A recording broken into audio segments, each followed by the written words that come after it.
Уақыттың терең қабаттарында жасырынған заңдылықтар қайта жанданып, кеңістіктің өзі жаңа ырғаққа ауысуда. Жерге ең ежелгі дәуірлерден бастап келіп жүрген өте көне, қайта туылмайтын рухтар өздерінің бастапқы жұлдыздық үйлеріне қайтуда. Олар ғасырлар бойы сансыз өмірден өтіп, тәжірибенің шегіне жетті.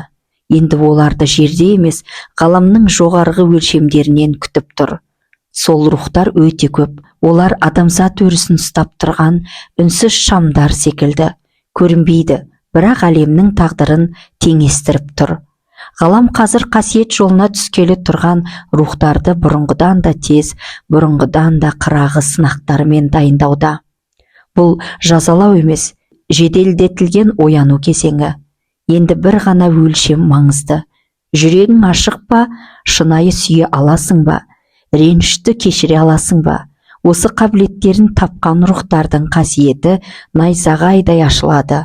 Олар жоғарғы әлемдік кеңістіктерін, өлшемдерін, олардың ғажайып сәулелі құрылымдарын көре бастайды. Егер сен де сол әлемдерді сезінгің келсе, бәрін жақсы көр. Ғаламның есігі махаббаттың жиілігіне ғана ашылады. Ғаламдағы жаңалықтар мен үдерістер. Ғарыш қазір тыныш емес. Планеталар өз орбитасына ғана емес, саналы өрістік дамуында да өзгеруде. Әрбір планетаның өз жаны, өз есігі бар. Жер оянуда. Марс өткен өркениеттердің жадын қайта белсендіруде. Шолпан нәзік энергияны қайта баланстауда. Ал алыстағы жұлдыз жүйелерінде жаңа рухтық жаңа расалар қалыптасуда. Ғаламда жаңадан туған нүктелер бар.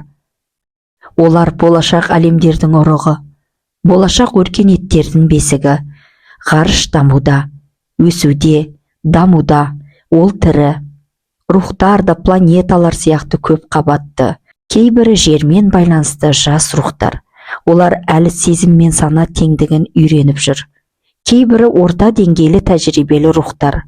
Олар тағдыр құруды, жол таңдауды меңгеруде. Ал ең жоғарғысы көне рухтар.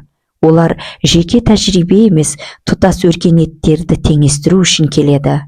Осындай рухтар қазір жиі келіп жатыр. Себебі адамзат шешуші кезеңінде. Сол көне рухтар сіздер қазіргі жерге адам кейпінде туылып отырған. Адамзат тарихы бір ғана жолдан тұрмайды. Өткен заманда жерде атланттықтар, лемуриялықтар, нефиттер, саван рух расалары секілді сансыз өркениеттер өмір сүрді. Олар жоғарылап кеткен жоқ. Олардың ұрпақтары, олардың рухтары, олардың коды әлі де адамдар арасында жүр. Ежелгі расалардың кейбіреулері қазір қайта оянуда. Біреулер өнерге әуес, біреулер технологияны туа біткендей меңгереді.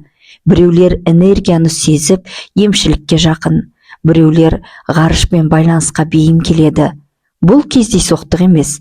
Ғалам ояну қарсаңында ежелгі расаларды қайта жинап жатыр. Олар сіздер. Бәрі өзгеріп жатыр. Ғалам жерді бұрынғыдан да айқын бақылауда. Адамзат жаңа кезеңге аяқ басты. Бұл кезеңде жүрек күшінің өзі ғарыштық технологиямен тең. Егер сен әлемді шын жақсы көрсең, әлем де саған есігін ашады. Егер сен кешіре алсаң, кеңістіктер саған жарығын береді. Егер жүрегің таза болса, сен көресің. Өйткені тылсымды көру көздік емес, жүректің қасиеті. Переходтан өтіп жатқандарыңыздың алғашқы белгісі ең әуелі тән арқылы байқалады. Сана өзгермес бұрын бірінші болып физикалық тән өтеді. Бүкіл сүйектер сырқырап ауырады. Себебі ескі энергия, ескі аурамен өріс жаңарып жатыр. Салмақ та өсуі мүмкін. Кейде күрт азайып, кейде керісінше артып кетеді. Бұл да энергияның жаңа ырғаққа бейімделуі. Ұйқының өзі тұрақсызданады. Кейде қатты ұйқышыл боласың. Көп ұйықтайсыз. Кейде керісінше ұйқы азайып, түнде жиі оянып, жеңіл ұйықтайсыз. Бұл дененің жаңа жиілікке бейімделуіне байланысты. Бас, мойын, омыртқа қатты сырқырауы мүмкін.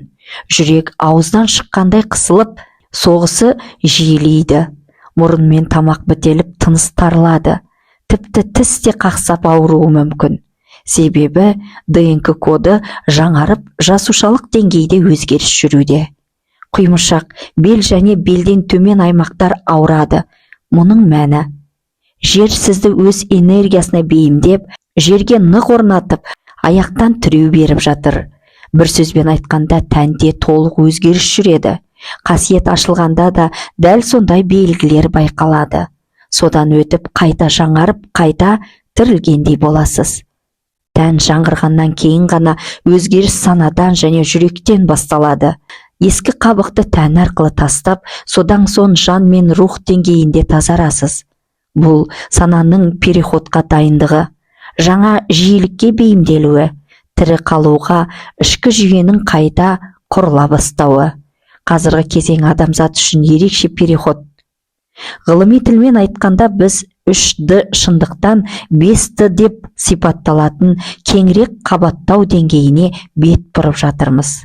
Ал тылсымдық тұрғыда бұл одан да жоғары сана қабаттарына көтерілу, рухтың терең оянуы, шексіздікке кетуде, даму. Адам тәні осы өзгерісті бірінші болып қабылдайды. Жасушалардағы процестер күшейіп, энергетикалық деңгейде жаңғыру жүреді.